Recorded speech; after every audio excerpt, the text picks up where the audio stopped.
It's time to rebuild again. The Miami Dolphins are Again. officially, with these cuts, these major cuts to huge names, they're rebuilding, dog. And before you get into your thoughts and what you want to see from this rebuild, I want to throw this out there. So I was doing research and I wanted to see, like, okay, normally when you have a rebuild, you align it up with you having a new coach. So I went down memory lane and I said, okay, let's see how many Miami Dolphin head coaches there have been since. And I want to say, going back to 1966. Do you know the number off the top of your head, Rod? I actually don't. All right. If anybody wants to go ahead and put in the chat, go ahead, just throw it out there. Doop doop doop doop doop doop doop doop doop doop doop doop doop doop doop. You guys had 15 head coaches since 1966. Now, you're like, okay, that's not that bad. The problem is one coach occupied 26 of those years. Don Shula. And ironically, which is so strange, aside from Don Shula, the guy that predated John Shula was George Wilson in 1966. You guys, on average, it is 3 to 4 years, and you guys get a new head coach. And it does not like it's eerie how on the nose it is. So George Wilson, 1966 to 1969, 4 seasons. After Don Shula, you had Jimmy Johnson, 1996 to 1999. Dave Wanstead, 2000 to 2004.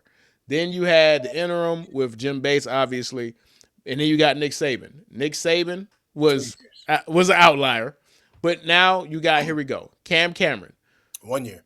1 year, and then you got Tony Sperano, 2000 to 2011. I want to say that yeah, 2000, 2009, 2010, yeah, 4 years.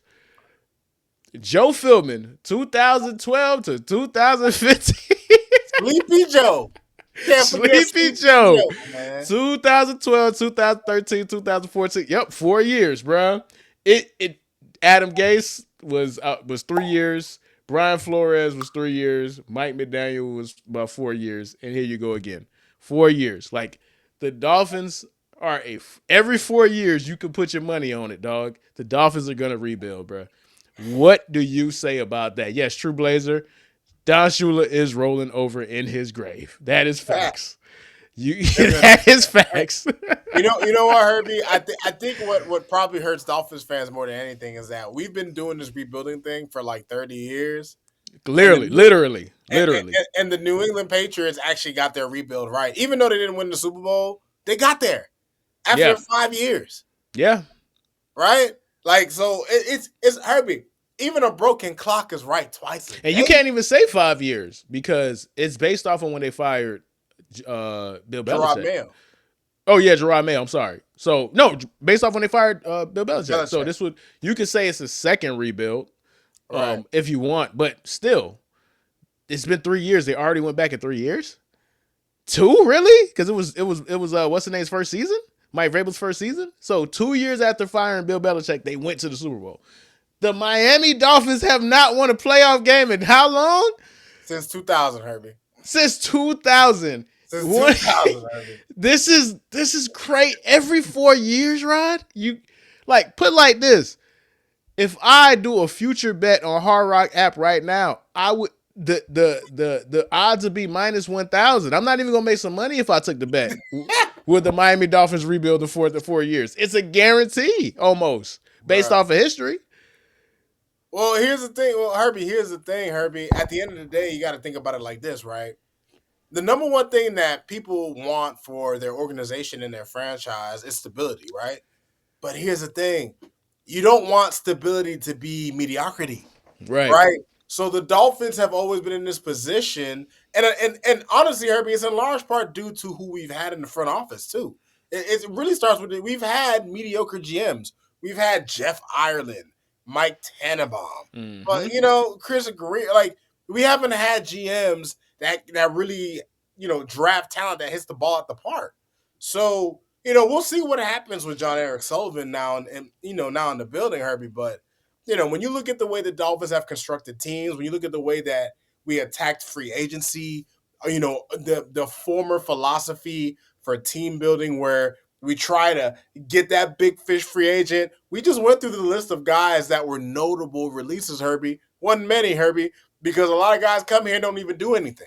So, No, so it's funny that you brought up a great point, and I don't even think you realize it. You know this point, but I'm going to explain it to the audience.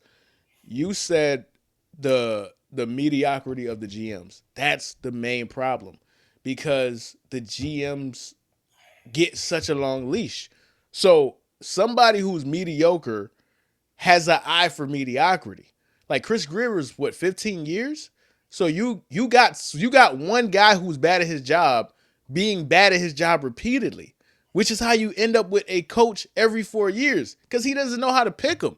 But normally, what happens is the GM and the head coach are both gone, right? Not with the Miami Dolphins because you have a owner back to back, going back to Wayne Huizenga, and now with Stephen Ross. You've had two owners who are easily manipulated by career ass kissers. yep, So a Mike Tannenbaum could stay. A Jeff Ireland can stay. A Chris Greer could stay for almost 2 decades yep. because they are close to the source. They are close to the money man. They're close to the bag man. You're not supposed to keep a GM through 3 or 4 head coaching cycles. That's insane. Absolute insanity, Herbie. Absolute insanity, bro. Herbie, this is our first proper rebuild. Like what's happening right now, Yeah. what Sully did today, this is rebuilding, Herbie. It's we're throwing everything out. We're starting from scratch. This season coming up is clearly a throwaway season, and this is what we do. Right? This is what we do. Okay, so what do you want to see? Matter of fact, let's get to. Hey, bro, I'm trying to focus, but some of these comments got me dying, bro. Like, hold on, man. Like, I want to highlight this again, man. Shula is rolling on his grave. Rolling, rolling, rolling, rolling. Ah, super rolling, man. All right, man. Between Brady, Pennington, and now Allen, y'all barely got out of the division. Facts. And Like, now Drake man the Patriots. that's nuts, man. Like, that's so crazy, dog. Painful. Uh, yeah, man. Damn Reed gone, man. I'm trying. Ashton, what's I'm up, trying boy? not to take that as an insult, Ashton. I was really for the snap back and talk about your quarterback, but I don't think you're trying to be disrespectful. I was going to talk about JJ McCarthy, but I don't think you're trying to be disrespectful. So I'm gonna chill. Let me see what we got else right here, man. This. I don't agree, but I can't just outright disagree with this comment right here. Fitzpatrick was the best thing that happened to y'all in recent I'll years, say bro. this: Ryan Fitzpatrick was the most fun part of the team in the past 20 years. Like he was fun to watch. Like Yeah, for sure. Fitz is a car crash every time Every he time comes out. something gonna happen. Right. Something's gonna happen. And this is it right here. These two comments right here sound like this country every 4 years. The Dolphins are America's team. Yes, bro. The Dolphins are the America's team, bro. You're gonna completely start over 4 years, think something's gonna change, and you end up in the same exact situation, bro. A effing mess, bro. So back to you, Rod. What do you want to see from this rebuild? Well, listen, Herbie. I first of all, I already think that the GM is off to a great start. And if there's anything that I want to see, I want to see more importantly, a change in philosophy, Hmm. right? For the past 20 years, the Dolphins have done this crazy exercise where we want to keep putting a band aid on a massive scar, on a Right. massive wound, right? For once, I mean, at the end of the day, Herbie, if we've learned anything about the Dolphins and the way we've been team building for the past 20 plus years, is that you're gonna pay the piper at some point. Yeah. Whether you're prolonging that issue or whether you just decide to just cut everything clean and start over, Herbie, that's on you. But we've been just doing we've been working against ourselves for years, right? And when you think about what previously happened, these past few years, Herbie, the Dolphins went all in on this regime, right? Yeah. They went all in on Tua. They went all in on a lot of these free agent pickups. They went and got Tyreek. Like the Dolphins really thought that they were going to make something happen. They believed, the organization, that there was a Super Bowl quote unquote window, right? And of course, it blew up in our faces spectacularly. So what I'm happy to see now, Herbie, and what I'm hoping is that, look, listen, and not everybody's going to agree with this, Herbie, but if our next one or two drafts are boring drafts, I'm good with it, because I want the Dolphins to build a proper football team. What have we learned from watching teams who have won the Super Bowl these past few years? We watched the Eagles win the Super Bowl 2 years ago. We watched the Seahawks dominate in a Super Bowl this past, just last weekend, right? Yeah. And what's one thing? Dominating in the trenches, Herbie. The key to having a great football team is building from the line. You build from the offensive line, you build from the defensive line. You get you some stalwart, blue chip players on both sides of the line, and then you build out from there, Herbie. The Dolphins have had too many stop plug gap guys, like guys that are just meant to stop a leak and a leak appear somewhere else, right? It's about time that the Dolphins take a step back. We skin this cat, right? And we build from the line. And once you have your lines fortified, everything else can fall in place, right? And Yeah. I'm okay. And Herbie, the way I'm describing this, that it means the next year, maybe even the next 2-3 years, are not going to be good football for us, Okay, right? so let me ask you that. I wanted to ask you about that because you obviously got the post of the Dolphin fan. You speak. You're representative of the Dolphin fans. You're in the forums and stuff like that, right? Do you think Dolphin fans are prepared or are cognizant of the fact that this is going to be a subpar team, but for the right reasons? Or do you think the post is saying, okay, it's going to be different? Because I want to know, like, do Dolphin fans understand what this actually is? Like, do they really Well, understand this? Herbie, this is what I'm going to say. It doesn't matter what fan base you have. There are people who will understand the process, and there are people who, no matter, even Herbie, there are people who know what's coming, and when it comes, they're gonna go crazy anyway, Right. right? So, I would say that there is a fair amount of Dolphin fans who understand that a rebuild is not pretty most of the time. You have rare occasions where a rebuild can go right. Like, look at the Seahawks. Like, dude, I mean, this happened quick for them, Yeah. right? And it just took a quarterback change and a few other moves, and boom, Super Bowl winners, right? But you can't expect that kind of turnaround every single year, right? So, I think there's a good amount of Dolphins fans. Obviously, there's Dolphins fans who are hoping for better, but I think a lot of fans need to understand. They need to temper expectations, because with what I see right now, with the moves that we made today, with the moves we're going to make going forward, the Dolphins are going to strip this thing butt naked, and they're going to start from scratch. And when you start from scratch, especially when there's no quarterback, right? Because no matter what they say about Tua, they've been very coy about what they're going to do with Tua. I think right now they're looking for suitors, right? I think right now the Dolphins are looking to see, and I know it sounds ridiculous, Rod, I'm Herbie. not gonna hold you, dog. Tua might be the worst bag of dope in the history of bad dope, man. Like, Hey, man, he's untouchable. Like, you guys just gonna have to eat that dead cap, man. Y'all got 50 M's of dead cap coming y'all way, man. Like, that's a fact. Like, that's a you know fact. what, Herbie? I feel that's probably the case, bro. But I'm sure right now that I'm sure they're not trying to eat it.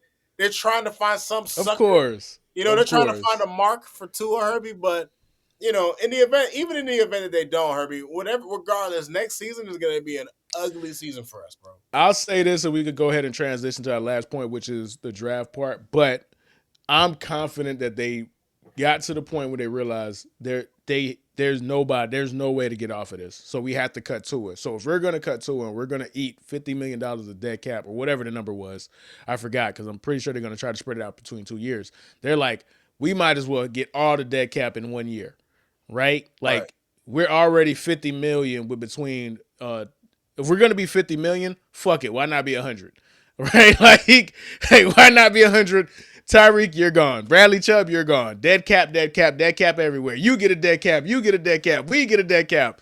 It's a dead cap jamboree because they That realize Capricorn, man. the dead capathon because at some point they had to accept the fact that that 49 million or whatever it was that they're going to have to eat for Tua is going to be so restrictive that you might as well have just a ridiculous amount and eat it all at one time and then start fresh the following season. So when I say the Dolphins are going to be bad, the Dolphins are going to be bad. Well, Herbie, at least the good thing is with the moves they made today, they basically cleared 66, pretty much 67 million in cap space, 56 going into Eventually with the 2026. potential to be 70, yeah. Right. So, I mean, yeah, we right now under the cap, we got about 9.6 million. So, at the You're very at no, you're least, at you're 13. You're 13. 13, even You're better, 13 right? under the cap. So the Yeah. Dolphins have made some moves that are at least gonna they're starting the healing process, I should say. That's all you can do, man. Hey, bro. Okay. I said he was the MVP of the regular season, dog. I'm sorry. I'm sorry he was ass in the playoffs, right? It's ABS. a regular season award, okay? Golly, man.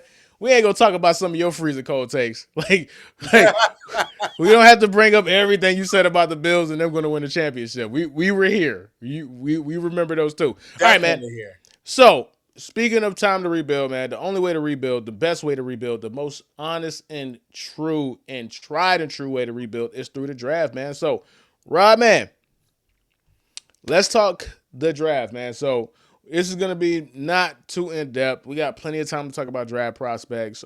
We just wanted to have like a little pre-draft ranking and just talk about the people that you are most Guys, I'm interested hoping in for for. the for the upcoming season, man. So we're Rafi. 2 weeks away from the combine. We are ready. Like this is because the season is so long and the season bleeds in so long.